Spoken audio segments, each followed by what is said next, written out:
ಸರ್ಕಾರಿ ಹಿರಿಯ ಪ್ರಾಥಮಿಕ ಶಾಲೆ ಹೊನ್ನಾವರ ನಂಬರ್ 2.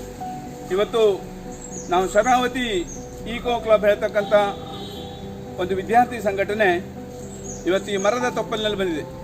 ಇದು ಸಾಗುವಾನಿ ಪ್ಲಾಟ್ ಹೇಳಿ, ಸಾಗುವಾನಿ ಮರಗಳ ಒಂದಿಷ್ಟು ಗುಂಪುಗಳು ಇಲ್ಲಿದೆ. ಇವತ್ತು ನಾನು ನಿಮಗೆ ಸಾಗುವಾನಿ ಮರಗಳ ಬಗ್ಗೆ ಒಂದಿಷ್ಟು ಮಾಹಿತಿಯನ್ನು ನೀಡ್ತಾ ಇದ್ದೇನೆ. ಹಾಗಾದರೆ ಈ ಸಾಗುವಾನಿಯನ್ನು ವರ್ಬೇನಾಸಿಯ ಕುಟುಂಬಕ್ಕೆ ಸೇರಿದ ಅತ್ಯಂತ ಬೆಲೆ ಬಾಳಿಕೆ ಬರುವ ಗಟ್ಟಿಮುಟ್ಟಾದ ಪರ್ಣಪಾತಿ ವೃಕ್ಷವಾಗಿದೆ. ದಕ್ಷಿಣ ಮತ್ತು ಆಗ್ನೇಯ ಏಷ್ಯಾದಲ್ಲಿ ಕಂಡುಬರುವ ಈ ಮರವು ಉತ್ತಮ ಗುಣಮಟ್ಟದ ಪೀಠೋಪಕರಣ, ಬಾಗಿಲು, ಕಿಟಕಿ, ದೋಣಿ ಇಂಥ ವಸ್ತುಗಳ ನಿರ್ಮಾಣಕ್ಕೆ ಅದು ವಿಶ್ವ ಪ್ರಸಿದ್ಧಿಯಾಗಿದೆ. ಇದು ನೈಸರ್ಗಿಕ ತೈಲಾಂಶವನ್ನು ಹೊಂದಿದ್ದು ಕೊಳುವಿಕೆಯನ್ನು ತಡೆದು ದೀರ್ಘಕಾಲ ಬಾಳಿಕೆ ಬರುವಂಥ ಒಂದು ವಿಶಿಷ್ಟ ರೀತಿಯ ಮರ ಆಗಿದೆ. ಇದರ ವೈಜ್ಞಾನಿಕ ಹೆಸರು ಟೆಕ್ಟೋನಾ ಗ್ರ್ಯಾಂಡಿಸ್ ಹೇಳಿ.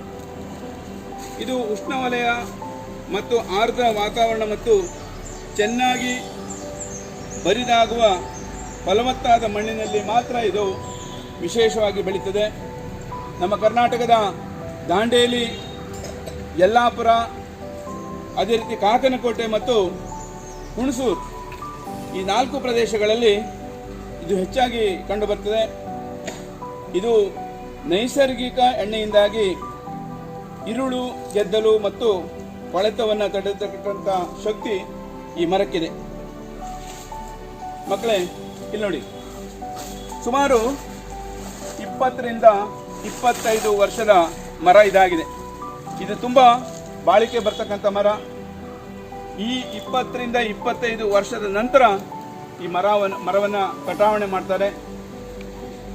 ಇದು ಹೆಚ್ಚಾಗಿ ಪೀಠೋಪಕರಣಗಳು ಮತ್ತು ಬೆಲೆ ಬಾಳುವ ವಸ್ತುಗಳನ್ನು ತಯಾರು ಮಾಡಲಿಕ್ಕಾಗಿ ಇದನ್ನು ಬಳಸ್ತಾರೆ.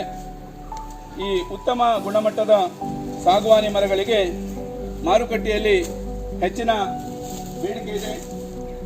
ಜೊತೆಗೆ ಇದು ಲಾಭದಾಯಕವಾದ ಮತ್ತು ದೀರ್ಘಾವಧಿ ಹೂಡಿಕೆಗೆ ಯೋಗ್ಯವಾದ ಮರ ಸಾಗುವಾನಿ ಮರ ಆಗಿದೆ. ಈ ಮರಗಳ ಬಗ್ಗೆ ಮತ್ತಿಷ್ಟು ನೀವು ತಿಳ್ಕೊಳ್ಬೇಕು ಅಂದರೆ ನಾವು ಈ ಕಾಡಿನ ತುಂಬೆಲ್ಲ ಇರ್ತಕ್ಕಂಥ ಮರಗಳನ್ನು ಒಮ್ಮೆ ಅವಲೋಕನ ಮಾಡಬೇಕು. ಮರಗಳ ಬಗ್ಗೆ ಹೆಚ್ಚು ಹೆಚ್ಚು ತಿಳ್ಕೊಳ್ಳಿಕ್ಕೆ ಪ್ರಯತ್ನ ಮಾಡಬೇಕು. ಈ ಮರವನ್ನು ರಕ್ಷಣೆ ಮಾಡುವಂಥದ್ದು, ಉಳಿಸುವುದು ಮತ್ತು ಬೆಳೆಸುವುದು ನಮ್ಮ ಜೀವನದ ಒಂದು ಭಾಗ ಆಗಬೇಕು ಅಂತ ಈ ಸಂದರ್ಭದಲ್ಲಿ ನಾನು ಹೇಳಲಿಕ್ಕೆ ಬಯಸ್ತೇನೆ.